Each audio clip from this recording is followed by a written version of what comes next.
never thought I'd live to see something like this. My son's heart stopped, and for minutes he was gone. But when he returned, he carried a message straight from Jesus, a revelation about 2025 that will turn your world upside down. What he saw about the days ahead isn't just shocking, it's urgent. Before I share this testimony that could change your life forever, type Amen in the comments to declare that you're ready to face the truth. Because what follows is not just a story, it's a warning from heaven itself. It's a warning that could save your life. My name is Max Williams, and I'm a paramedic in Phoenix, Arizona. For 16 years, I've seen death up close. I've pulled bodies from wreckage, performed CPR on children, and held the hands of people taking their final breaths. I thought I understood the boundary between life and death. I was wrong. Nothing, absolutely nothing, could have prepared me for what happened to my 14-year-old son, Marcus, on July 27th. That Saturday started like any other summer day. Marcus was excited about going to his friend Tyler's birthday party across town. My wife Sarah had packed him a gift, and I remember watching him adjust his seatbelt in the passenger seat of our Honda Civic. He was talking about starting high school in a few weeks, nervous but excited.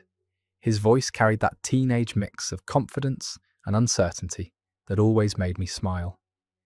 The intersection of Mill Avenue and University Drive, that's where everything changed. We were stopped at a red light when I saw it in my peripheral vision. A white pickup truck speeding through the intersection, running the red light at what had to be 60 mph, time slowed to a crawl. I could see the driver wasn't looking at the road. His head was down, probably texting. I tried to accelerate forward, but physics doesn't negotiate with desperation. The impact threw our car 30 feet. The sound was unlike anything I'd ever heard, even in my years as a first responder. Metal crushing, glass exploding, and then something worse, silence. Complete, terrifying silence. When I came to, maybe 30 seconds later, I was hanging upside down, blood trickling from my forehead. But my injuries didn't matter. Nothing mattered except the boy next to me. Marcus wasn't moving. His head was tilted at an angle that made my stomach drop. Blood was pooling beneath him. And when I pressed my fingers to his neck searching for a pulse, I found nothing. My training kicked in automatically. I started chest compressions right there in the wreckage, counting aloud, praying between numbers. Other drivers had stopped. Someone was calling 911, but I knew. After 16 years of emergency medicine, I knew. The ambulance arrived in 4 minutes. My colleagues, people I'd worked alongside for years, took over CPR while the fire department cut us out of the car. I watched them work on my son with the same techniques I'd used on hundreds of strangers. The irony was crushing. Here I was, a man who'd saved countless lives, and I couldn't save the one that mattered most. They loaded Marcus into the ambulance, and I rode in the back, watching the monitor flatline for 18 minutes. 18 minutes of nothing. No pulse, no brain activity, no signs of life. The emergency room team at Phoenix General worked for another 20 minutes before Dr. Rodriguez, the attending physician, looked at me with eyes I'd seen too many times before. The look that says, "We've done everything we can." Sarah arrived just as they were preparing to call it. She collapsed against me, and we held each other as our world crumbled. The nurses gave us privacy to say goodbye. I remember touching Marcus's hand, still warm but lifeless, and whispering that I was sorry. Sorry I couldn't protect him. Sorry I couldn't save him. Sorry we'd never see him graduate. Never walk him down the aisle. Never hold his children. But then something impossible happened. Something that defied every law of medicine I'd studied, and every case I'd witnessed in my career. At exactly 3:47 p.m., 43 minutes after his heart had stopped, the monitor began beeping. Slow at first, then stronger. Dr. Rodriguez rushed back in, checking the equipment, convinced it was a malfunction. But Marcus's chest was rising and falling, his pulse was strengthening, his brain activity was returning. Within minutes, his eyes fluttered open. He looked around the room, confused but alert. The medical team was stunned. In 16 years of emergency medicine, I'd never seen anything like it. Dead for 43 minutes, with no oxygen to the brain, No circulation, no life signs whatsoever. Yet here he was, sitting up, asking for water, showing no signs of brain damage or trauma. Dr. Rodriguez pulled me aside. He was shaking. He told me that in 30 years of emergency medicine, he'd never witnessed a recovery like this. The brain can only survive without oxygen for 3 to 5 minutes before permanent damage occurs. Marcus had been gone for over 40 minutes. By every medical standard, what we were witnessing was impossible. But the real shock came when Marcus started talking about where he'd been. His first words weren't about the accident or the pain. They were about Jesus, my son who'd been raised in church but never shown particular interest in spiritual matters, began describing an encounter that would change everything we thought we knew about life, death, and what's coming. He told us he remembered the impact, the sensation of leaving his body, and then finding himself in a place of indescribable light, not the tunnel of light people often describe, but something far more profound. He said it was like standing inside a pure love itself, where every question he'd ever had was answered without words. That's when Jesus appeared to him, not as a figure from a stained glass window or a painting, but as a living presence, more real than anything he'd ever experienced. Marcus described eyes that contained both infinite compassion and absolute authority, a voice that spoke directly to his spirit without using sound, a presence that radiated power beyond human comprehension. But what Jesus showed him next would shatter our understanding of what's coming in the months ahead. Marcus spoke about visions of events beginning in late 2025, catastrophes and changes that would test every person on Earth. He described seeing a timeline like a calendar unfolding before him with specific months marked by events that would shake the foundations of society.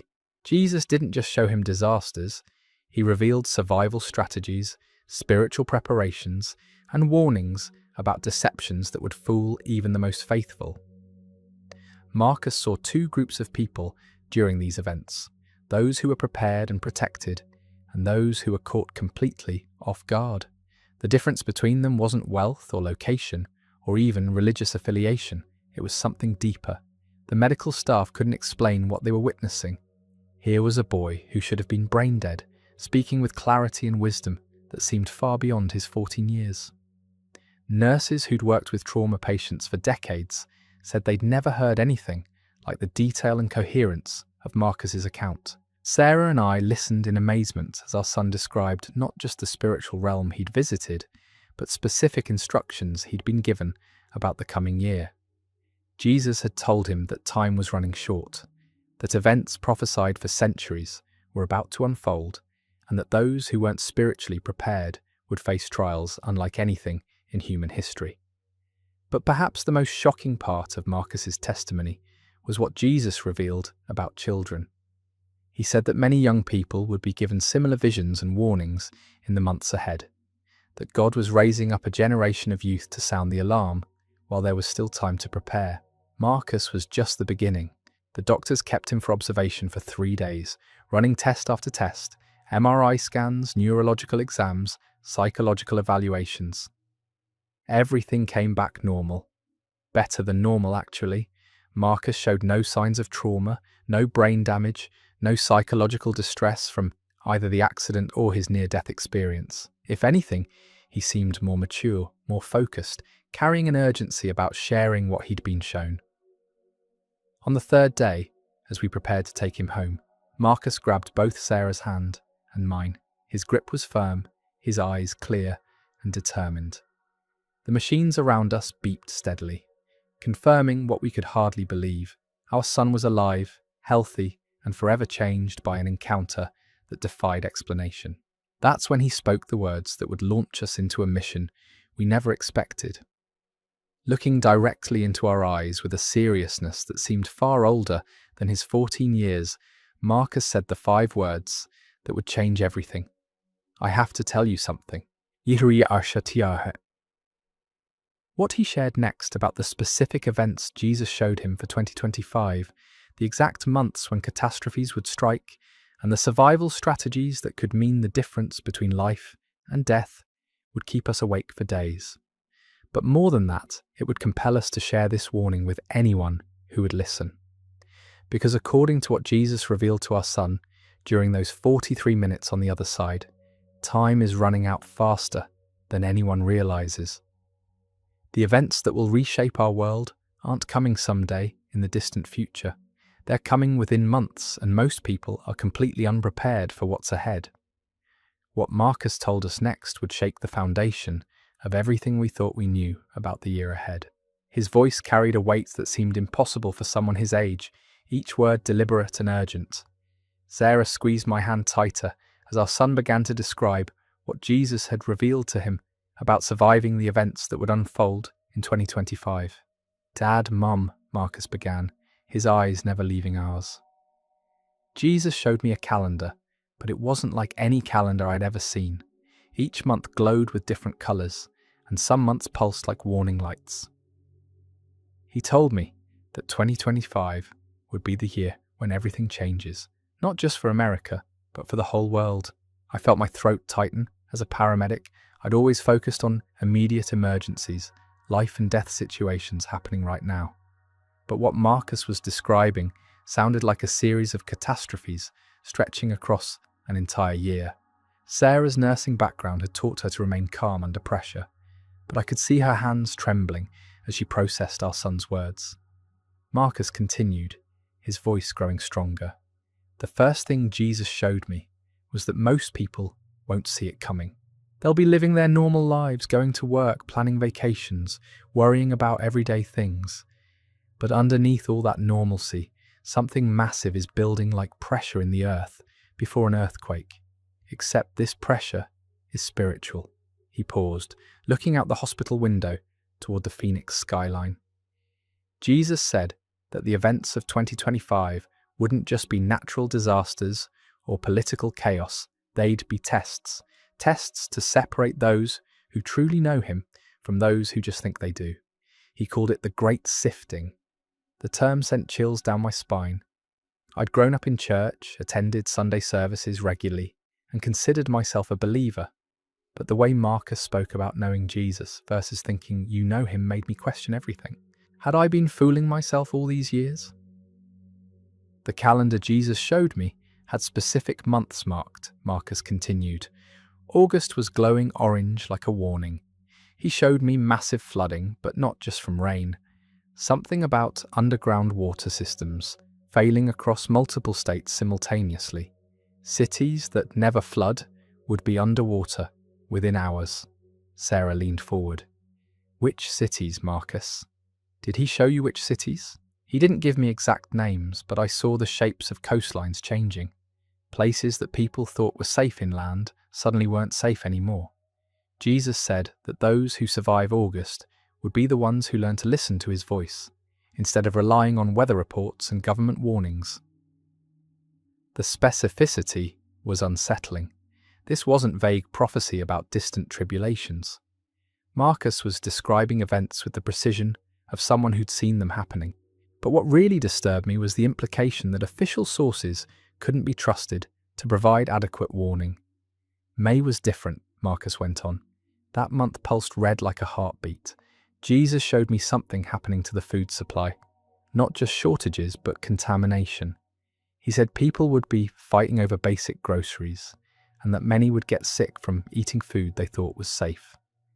I thought about the complex supply chains that brought food to Phoenix from all over the country. If something disrupted those systems, our city of over 1 million people would descend into chaos within days. But contamination was worse than shortage. At least with shortage, you knew what you were dealing with. But here's what Jesus told me about surviving. Marcus said, his voice taking on an almost otherworldly authority. He said, the people who make it through won't be the ones with the most supplies or the best hiding places. They'll be the ones who learn to hear his voice clearly, the ones who can distinguish between his leading and their own fear. This was getting into territory that challenged everything I thought I knew about emergency preparedness. My training focused on equipment, procedures, and backup plans. But Marcus was talking about something far more intangible, yet apparently far more crucial. Jesus showed me families, Marcus continued. Some had storerooms full of food and water, generators, medical supplies, everything you'd think they'd need. But when the tests came, they panicked. They fought among themselves. They made decisions based on fear instead of faith, and it cost them everything. Sarah's voice was barely a whisper. What happened to them? They didn't physically die, Marcus replied, but something in them died. Jesus called it spiritual death while still breathing. They became so consumed with trying to save their physical lives that they lost their souls in the process. The room fell silent except for the steady beeping of monitors. I was struggling to process what our son was telling us. It sounded like a paradox. How do you prepare for catastrophe without becoming consumed by fear? How do you take practical steps while maintaining spiritual focus? Then Jesus showed me the other families, Marcus said, and for the first time since he'd started talking, a smile crossed his face. These people had some supplies, but nothing excessive. What they had was different. They had peace. Even when the disasters hit, even when everything around them was chaos, they stayed calm. They knew exactly what to do and when to do it. How? I asked. How did they know? Because they'd learned to recognize his voice before the crisis hit, Marcus explained. Jesus said that the people who try to hear him for the first time during an emergency won't be able to distinguish his voice from all the other voices screaming in their heads. But those who'd been practicing, who'd been listening and obeying in small things, they'd recognize his voice immediately, even in the middle of chaos. This was hitting me personally. When had I last spent time actually listening for God's voice? Sure, I prayed before meals and when emergencies got really bad at work, but listening, actually sitting quietly and trying to discern divine guidance. I couldn't remember the last time. There's more, Marcus said, and his expression grew more serious. Jesus showed me that August would bring something no one expects. He called it the economic collapse, but not like the recessions people talk about on the news. This would be complete system failure. Banks, credit cards, digital payments, all of it would stop working within a single week. Sarah gasped. What would people do for money? That's just it, Marcus replied. Jesus said money wouldn't matter anymore. The people who survive August would be the ones who'd learned to depend on him for their daily bread instead of their bank accounts. The ones who'd been practicing generosity instead of hoarding. I thought about our own finances. We had savings, retirement accounts, a good credit score. We'd always been responsible with money, planning for the future, but Marcus was describing a scenario where all of that became worthless overnight. The thought was terrifying, but the strangest part, Marcus continued, was what Jesus told me about September. He said that month would be when the great deception begins, false signs and wonders that would fool almost everyone. Even people who consider themselves strong believers would be deceived. What kind of signs? Sarah asked. Miracles that aren't from God, Marcus replied. Healings, supernatural events, even voices claiming to be divine. Jesus said the deception would be so convincing that if it were possible, even the elect would be fooled. The only way to avoid it would be to know his true voice so well that you'd immediately recognize the counterfeits. This was getting into territory that made me deeply uncomfortable. I'd always believed in miracles, in God's supernatural power, but the idea that miraculous events could be deceptive, that they could actually lead people away from God, was a concept I'd never seriously considered. October through December, Marcus said, his voice growing quieter. Jesus showed me things that were hard to watch, natural disasters, unlike anything in recorded history. But he kept emphasizing that the physical events weren't he real test. The real test was whether people would turn to him or turn away from him when everything they trusted in failed. He looked directly at me. Dad, you've seen people in emergencies. You know how some people stay calm and help others, while some people panic and make everything worse? I nodded.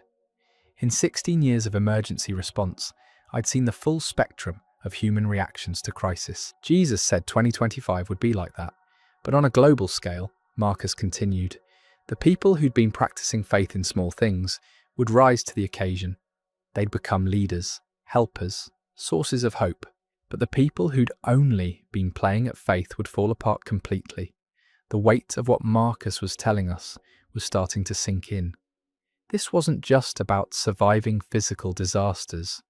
It was about a spiritual test that would reveal what people really believed when everything external was stripped away. But here's the most important thing, Marcus said, leaning forward with an intensity that made both Sarah and me hold our breath. Jesus told me that none of this has to be scary for people who truly know him. He said that for his real followers, 2025 would be the most exciting year of their lives. Not because the events themselves would be pleasant, but because they'd finally get to see his power and protection in ways they'd only read about in the Bible. Sarah wiped tears from her eyes. Marcus, this is so much to take in. How are we supposed to prepare for something like this? Our son smiled again.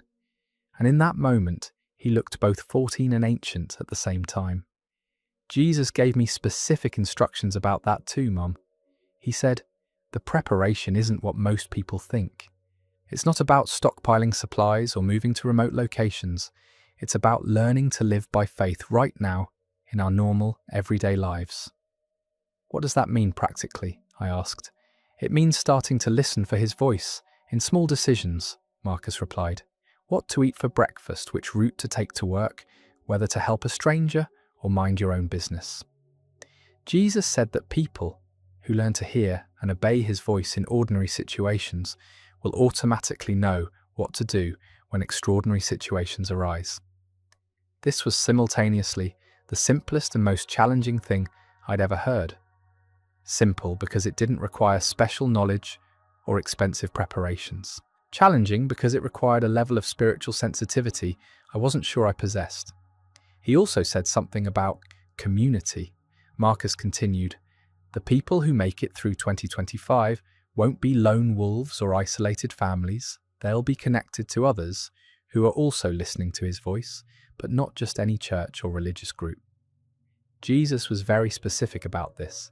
He said many churches and religious organizations would actually become part of the deception. How do we know which ones are real? Sarah asked. By their fruit, Marcus replied immediately. Jesus said to look for communities where people actually love each other in practical ways, where there's real forgiveness, where people are willing to sacrifice for others. Not just talk about love, but demonstrate it consistently. I thought about our own church. We attended regularly, contributed financially, participated in some social events, but did we really love each other in the way Marcus was describing? If crisis hit, would we actually take care of each other, or would we retreat into self-preservation mode?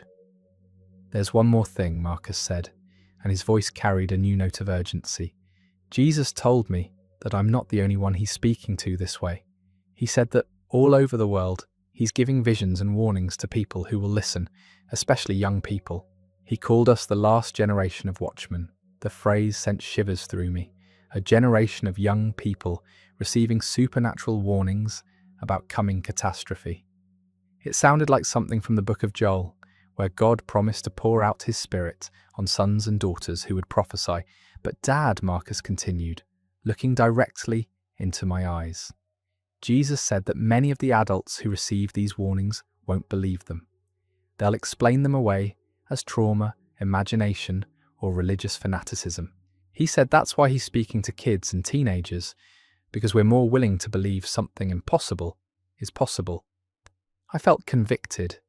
How many times had I dismissed unusual spiritual experiences as psychological phenomena? How many warnings had I missed because they didn't fit my rational medical understanding of how the world works? So, what do we do now? Sarah asked. How do we live with this knowledge? Marcus reached for both our hands. Jesus said to start preparing our hearts immediately, not with fear, but with expectation. He said that for people who truly belong to him, the events of 2025 would be like watching the greatest adventure movie ever made, except they'd be starring in it and they'd know how it ends. As I sat there holding my son's hand, feeling the steady pulse that had been absent for 43 minutes, I realised that our lives had just taken a turn into territory I'd never imagined. We were no longer just a normal family dealing with the aftermath of a car accident. We'd become carriers of a message that could change everything for anyone willing to listen. But the question that haunted me as we prepared to leave the hospital was whether I had the courage to believe my own son and whether I was ready to live as if everything he told us was absolutely true. The drive home from the hospital was surreal. Sarah sat in the back seat with Marcus, neither of them speaking much, while I navigated the familiar Phoenix streets that somehow looked different now. Everything looked different. The strip malls, the traffic lights, the people going about their daily routines. All of it seemed fragile somehow, like a movie set that could be dismantled at any moment. Marcus stared out the window, and I caught glimpses of him in the rearview mirror. There was something in his expression I'd never seen before, not just maturity, but a kind of weight, like he was carrying knowledge that pressed down on his shoulders. Every few minutes, he'd nod slightly, as if confirming something to himself when we pulled into our driveway. Our neighbour, Mrs. Henderson, hurried over. She'd been watering her garden but dropped the hose when she saw us. "Oh, thank goodness," she said, tears in her eyes. "We heard about the accident. How is he?" I looked at Marcus, unsure how to answer. "How do you explain that your son died for nearly an hour and came back with prophecies about the end times?" "He's going to be fine," I said finally. "Better than fine." Mrs. Henderson hugged Marcus gently. "You gave us all quite a scare, young man." Marcus smiled at her, but it was a different smile than before, sadder, but also more knowing. "Mrs. Henderson," he said quietly, "do you go to church?" She seemed surprised by the question. "Well, sometimes. Christmas and Easter mostly. Why do you ask?" "You might want to start going more regularly," Marcus replied. "And not just going, really listening?" Mrs. Henderson laughed nervously, glancing at Sarah and me. "Well, aren't you the little preacher now?" But something in Marcus's expression made her laugh fade. She studied his face for a moment, then nodded slowly. "Maybe I will, honey, maybe I will." That evening, as Sarah made dinner and tried to maintain some semblance of normalcy, Marcus pulled me aside. "Dad, I need to tell you the rest. The part I couldn't say in the hospital." We sat on the back patio, watching the Arizona sunset paint the sky in brilliant oranges and purples. The temperature was dropping from the day's heat, and cicadas were beginning their evening chorus. It should have been peaceful, but I felt an electric tension in the air. "Jesus showed me something else," Marcus began, "about why he brought me back, about why he's giving these warnings now." He paused, collecting his thoughts. "Dad, do you remember the story of Jonah and Nineveh?" I nodded. Jonah was sent to warn the city that it would be destroyed in 40 days. "Right. And what happened?" "The people repented, and God spared the city." Marcus looked directly at me. "That's what this is, Dad. These warnings about 2025, they're not set in stone. Jesus showed me 2 different timelines, 2 different versions of how next year could unfold." My heart started beating faster. "What do you mean?" "In one timeline, everything happens exactly like I described. The floods, the economic collapse, the deceptions, all of it. Millions of people suffer because they weren't prepared spiritually. But in the other timeline," Marcus's voice grew excited. "In the other timeline, enough people wake up and turn to God that he holds back some of the worst parts." "Like Nineveh," I whispered. "Exactly like Nineveh. Jesus said that's why he's sending warnings through kids and teenagers and ordinary people like us, not to scare people into panic, but to give them a chance to choose a different path." Sarah joined us on the patio, carrying 3 glasses of iced tea. She'd obviously been listening from inside. "So what you're saying is that these prophecies could change based on how people respond?" Marcus nodded. "But Dad, Mum, here's the thing that really scared me. Jesus showed me that most people who hear warnings like this will do one of 2 things. Either they'll dismiss it completely, or they'll get so focused on the physical preparations that they'll miss the spiritual point entirely." I thought about my own initial reaction.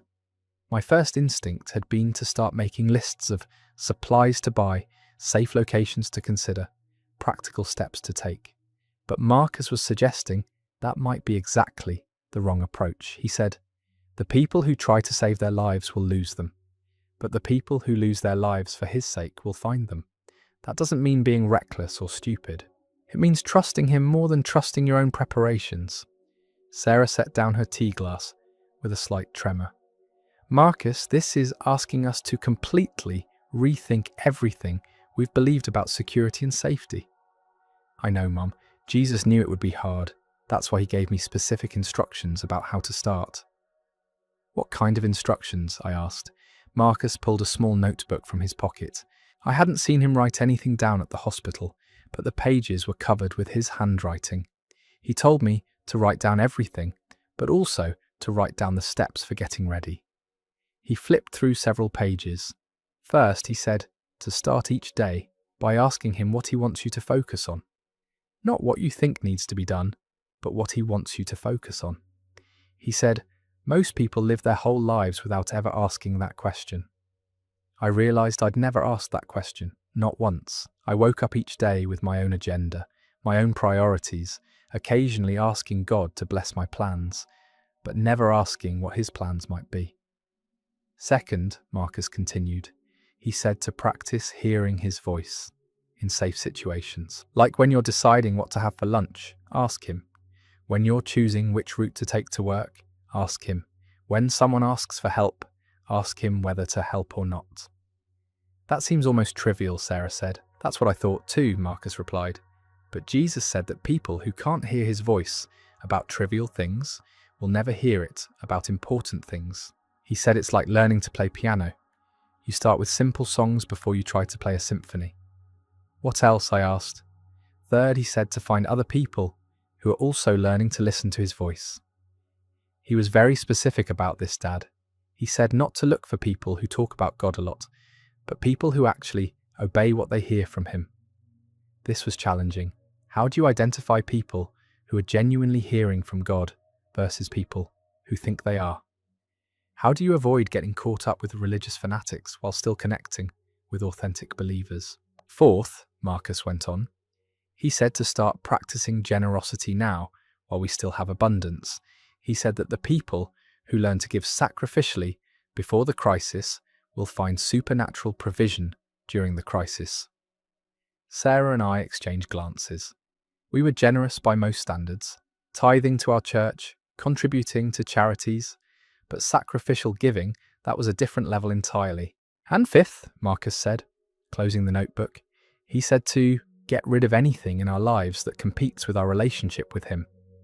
Not necessarily bad things, but things that distract us from hearing his voice clearly. I thought about my own life. Work often consumed 60 hours a week.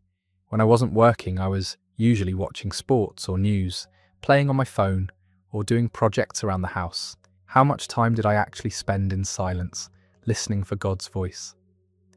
Marcus, Sarah said gently, what you're describing sounds like becoming a monk or something.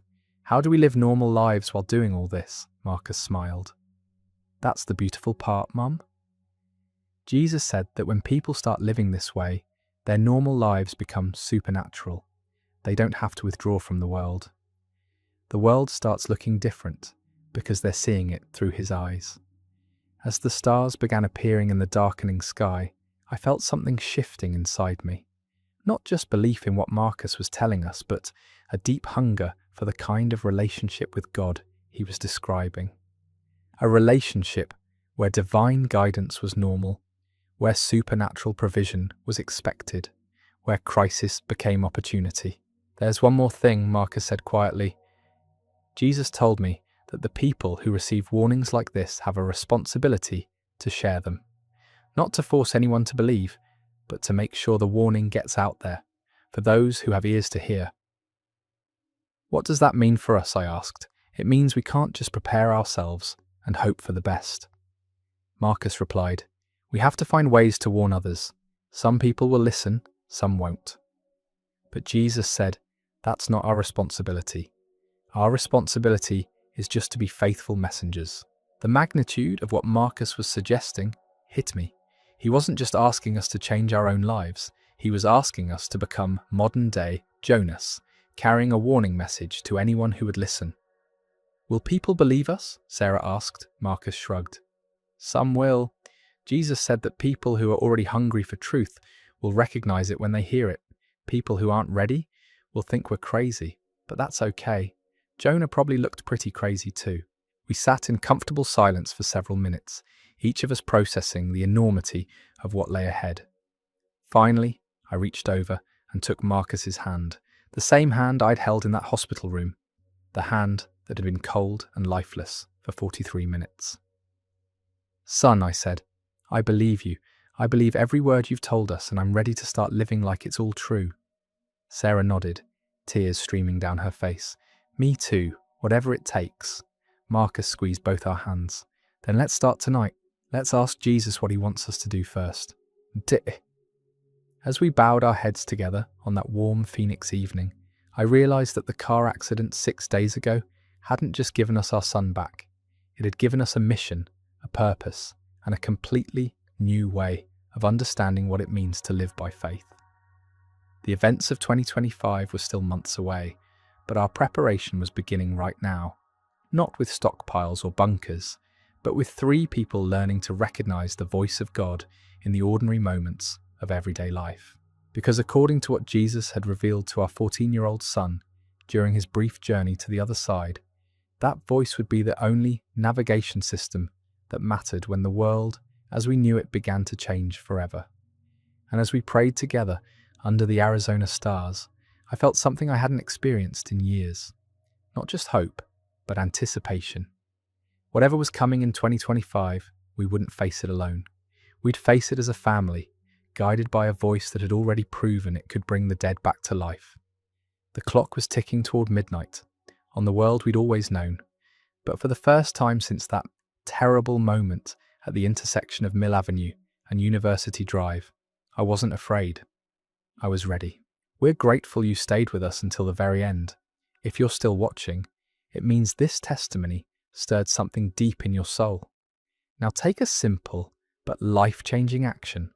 Write in the comments where you're watching from so we can lift your nation in prayer, subscribe and activate the bell so you won't miss the daily revelations we share, and share this video with at least 3 people close to you, because a single share can bring someone back to God. We've also prepared a powerful gift for you, a free ebook designed to lead you closer to heaven, fill you with divine peace and shield you from the growing darkness of these days. But time is short. This opportunity won't remain forever. Don't let hesitation rob you of it. Claim it now. This could be the first true step that carries you into God's eternal light.